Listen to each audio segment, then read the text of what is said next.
What's up, everyone? Today we're going to be talking about the new Royal Artillery that came out. Also, on track to the T-57. We're going to also talk about the original operations that also came out with the new patch, the Heavy Duty Weekend, and the Battle of Aracourt, who knows how to say it. All this coming up on your Xbox 360 World of Tanks news.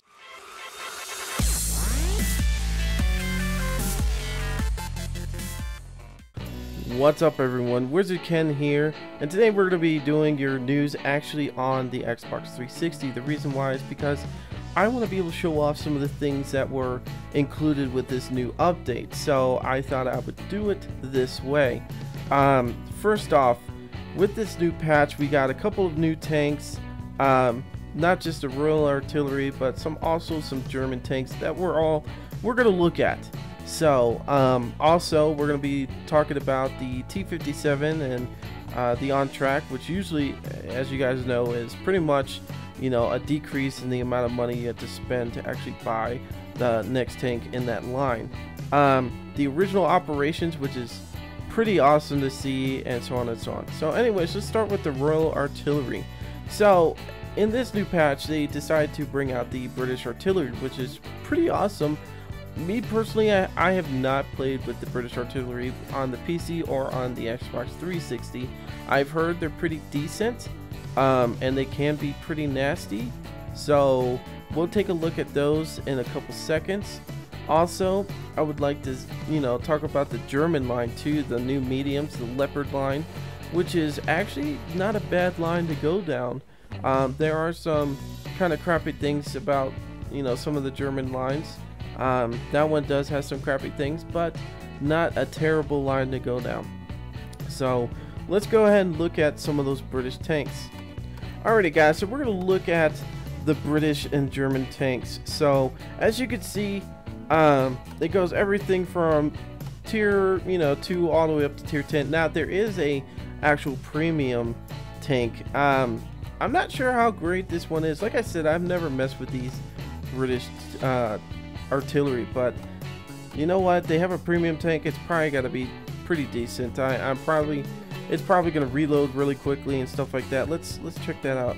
Rate of fire 6 rounds or almost 7 rounds a minute. Yeah, that's pretty fast. Not as fast as the Sexton, which is 7.59, which is really fucking fast. Yeah, they're pretty fast with these lower tiers. I would love to see if you guys have gotten any of these tanks and artillery tanks and see how they are. I personally do not know if I'm going to go down these quite yet. I usually do jump on new tanks right when they come out to help you guys decide whether you want to do them or not. But since I'm currently in the T-57 line, I probably won't be hitting any new lines until I get done with that. And that will possibly be the Leopard line, because I'd never done the Leopard line before, and I think it would be interesting to do that line. So I'm not sure yet. Now, I have seen this FV304 out in the game a little bit. This thing is fucking fast. I saw it get up to like 57 kilometers an hour. What's the speed limit on this thing? Will it tell us? 72 kilometers an hour for fucking RD. It's still got a nice rate of fire, 9 rounds a minute. Let's see, standard shell damage 210 to 350. I guess it's alright. Yeah, not too terrible. Anyways, it'll be interesting to see how these tanks affect the war. So let's move on to the German line and look at some of those. Now, as you guys can see, looking at the German line, this is getting crazy, the amount of tanks that are already starting to get added in. I mean, look at all these different tanks. That's fucking crazy. So anyways, there's as you can see, these new tanks are pretty badass. There are 2 ways to get to the Leopard line. You can go down using the light tanks all the way up through the WOT and the Alf Panther, which is not a bad way to go. It's really not. But I would prefer, if I did it, I would probably go down the VK line personally. And and just try these tanks out like that. I've done the VK line before. I've also done the light tanks all the way up to the Leopard. I never got any further than that.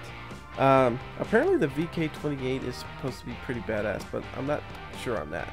I know the Olf or Panther, how do you say that? I don't know. I don't speak German. Is a pretty badass one too. The Indian can be a nasty tank at times. I've had some troubles with it, usually with just my T69, not anything, you know, higher than that. Usually like my whatchamacallit, like my Waffle tier 9, it can tear these things up like crazy. But even my T69 can actually hurt this pretty well. It all depends. Now you guys are probably thinking, oh, the Leopard's a badass tank and this and that. It's not bad, it really isn't.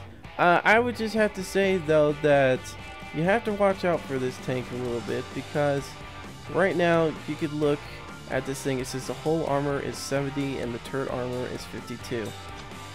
A lot of people are like, man, these are nasty tanks. They are, to an extent.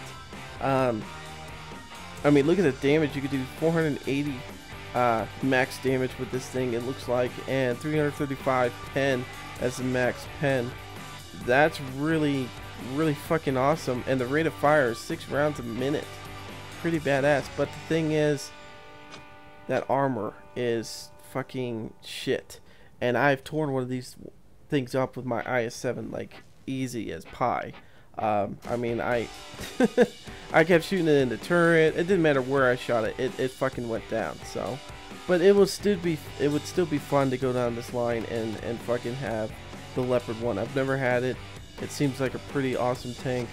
I mean, the E50M would probably be my best medium tank in that sense. If I wanted to get a German tank, that would probably be my choice.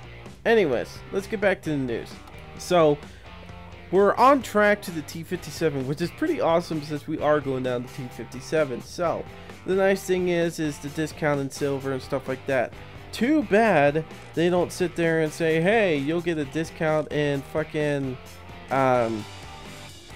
you know, experience points and stuff. I mean, silver is great, don't get me wrong. I mean, sometimes it's a pain in the ass to get some of those tier 10s, but yeah, I just me personally, I'd rather have fucking experience taken off than silver.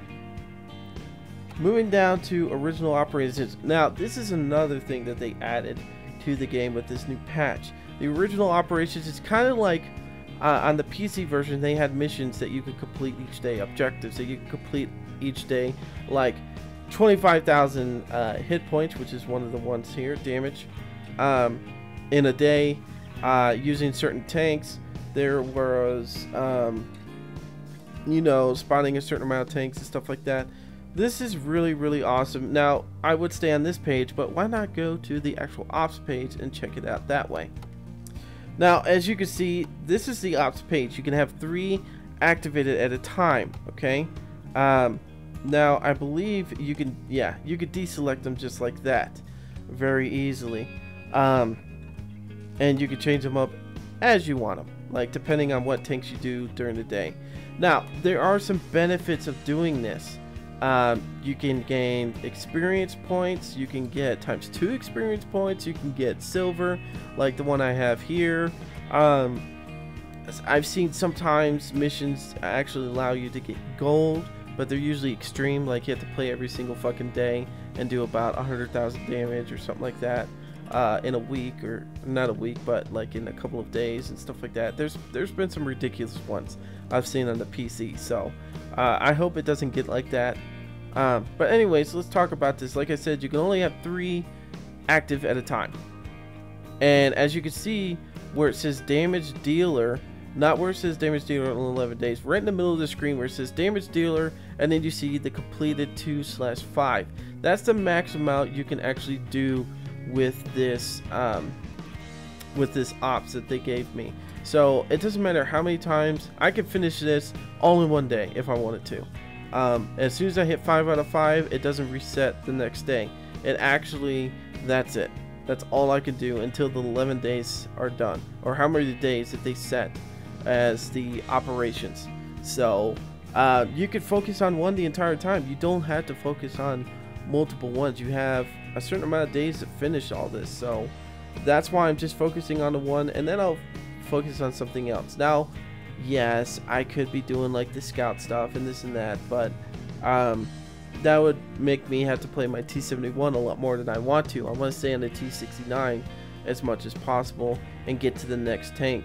So, but this could be a good thing or a bad thing. I see it as a good thing, like I said, gaining more silver, experience points, and so on and so on. But the problem is this: just like any mission that happens, or better yet, anytime a ×3 weekend or ×5 weekend happens, what happens, guys? Your teams go all to shit. Why? Because everybody's trying to do whatever they can to get the ×5. They don't give a shit if they push you off a cliff and kill you. They don't give a shit. And that's what I'm worried about, is that people are going to be more concerned about, oh, you know, I don't care if I win or not, as long as I get that 25,000 hit points, you know, damage.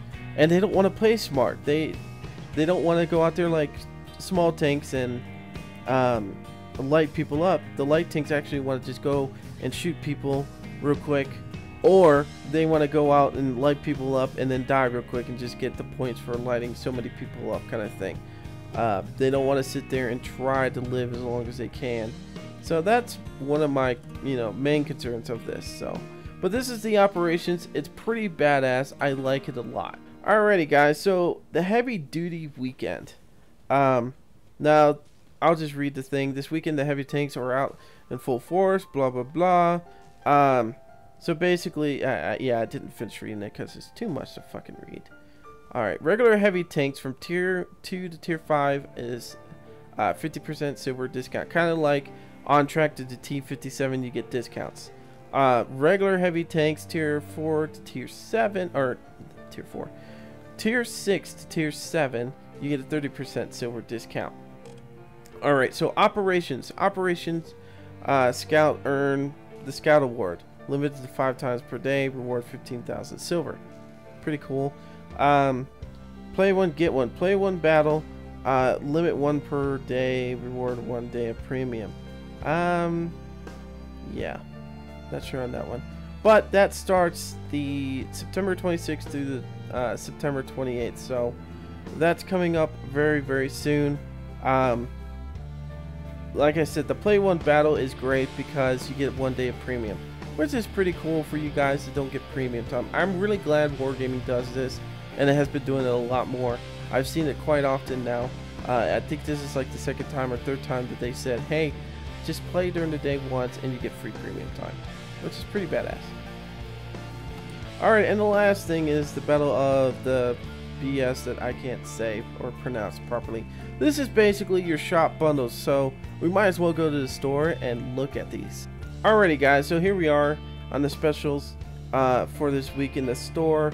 You get a parking pass, 50% off. Not bad, but I don't care for that. I think that's a waste of money. Let's see, new tanker package. Now you do get the German tier 3 Panzer KPFW. That's not a bad tank. I've heard pretty good things about that. It's fast and a pretty good little tank. You get 3 days of premium and 1 garage slot. Go to the Micro Mouse. You guys have seen this tank before. It's a tier 2. It's an okay tank. It's not bad. You know, be honest with you, anything with a mouse name in it kind of just sucks. even the mouse that's going to come out for the tier 10 is a crap tank.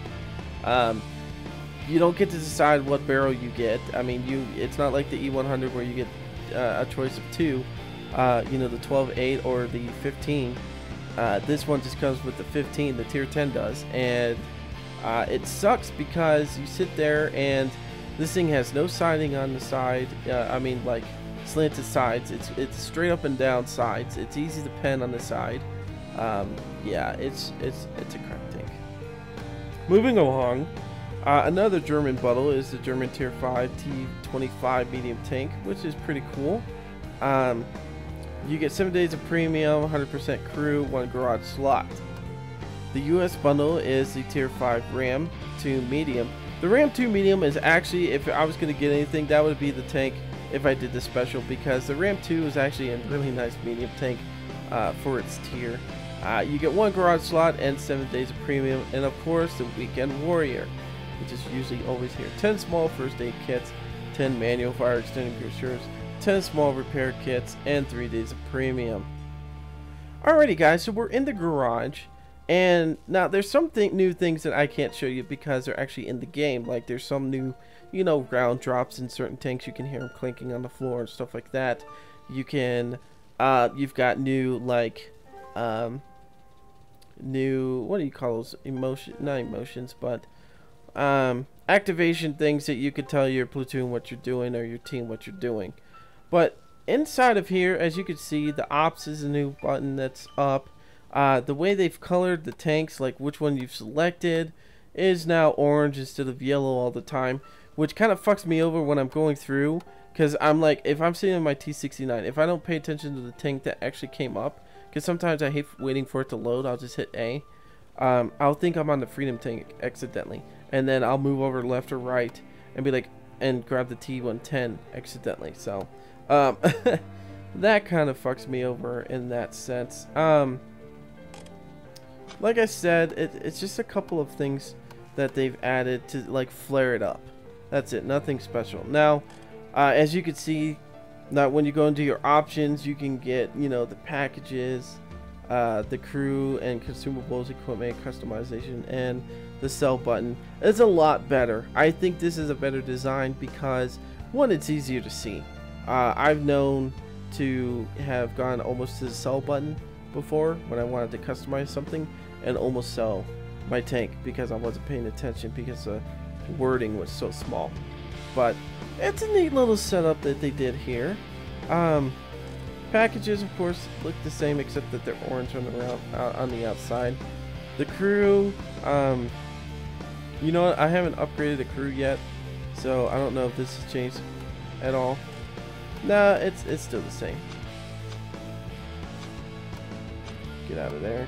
Consumables are still the same. Equipment still the same. Which reminds me, we did talk about, if you guys didn't watch my T69 new video, I do need to get a, of course I'm not going to be able to get one because the gun lane drive does not come in a auto, one of the auto barrels. So yeah, that was stupid of me to think of. I guess I'm just going to have to upgrade my crew as much as possible. I will buy improved vents though. That's a good thing to have for this tank. Customization. Now I don't know if I'm going to keep this tank or not. I really like it a lot, but the problem is the T54E1 going to be better? Probably so. Is it going to be better enough that I want to keep it? I don't know. So I'm going to keep this tank and possibly continue to keep it. I don't know. This is a pretty fun tank. Anyways, camouflage and all this stuff. This came out a while ago, but I never showed it off. You know, just their different buttons, you know, different designs on there. The camouflage setup is still the same, pretty much. I do like that, like, the emblems are now going across instead of straight up and down. It just, I don't know, it seems better. It seems bigger than what it originally was. And of course your sell button, which we're not going to do because we're still working on this tank, which, how much further do we have to go? 170,000. Not bad, not bad. So 135,000 to go. Yeah, and then 2 mil just to buy the tank. I'll be happy with that. That'll be awesome. That's pretty much it for upgrades and stuff like that. They did add two new maps, which is pretty badass. I'm liking those. And like I said on my T69 video, I will be doing a map video for those on Friday, so you guys can get a better idea of how to play those games. If you haven't watched my T69 video, it's going to be the T69 last upgrade or last package. I haven't decided what I wanted to call it yet, but last upgrade is probably going to be it. Watch that video because I do actually get on one of the last maps, and you can see how I worked the map very, very well. I came in first place, and it was a badass it was a badass match. It was very, very good. So, but anyways, guys, that's pretty much it for this week of news. I will try to do this again next week if, you know, more stuff come out, but you never know. Anyways, guys, I'm WizardKen. Until next time, see ya. This is funny.